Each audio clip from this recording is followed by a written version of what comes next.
Удыган якшәмбе тәвәкән авыл хужалыгына Словакия иленән тоқымлы һыйыр малы кайтарылды. Әлеге көндә һыйырдар вакытлыса карантин зонаһына урынлаштырылгандар.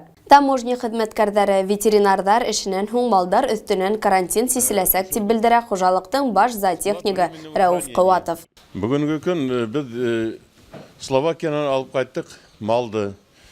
Тоқымлы мал Галштин породаһы хөтле, хөт бирә торган һыйырлар инде. Бүгенге көн 56 баш килеп төште. Менә 2 машинадан хәзер төшердек без аларды.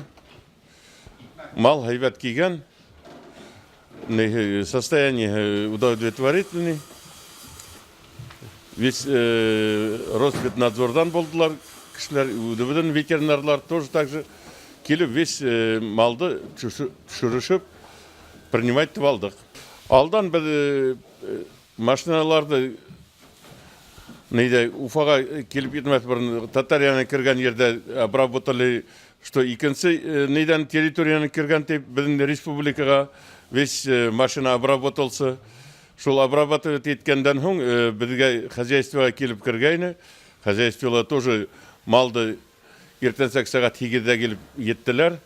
8-дән һуң уже без тоже машиналарды обрабатывать итеп, обрабатывать биткәс, шуннан гына төшерә башланык. Бу тукым, значит, безнең Галштин порода хөт бирә торган һыйырлар, только хөткә нителә разводить итәбез инде. Республикага и үзебезнең илгә күбрәк хөт булган өчен алардан тукымнары 50 литргә кадәр бер һыйырдан суткасына хөт бирергә тиешле. Хәзер уже 3-гә индердек инде. Бер мәртәбә индердек 3 баш, шуннан 180 баш.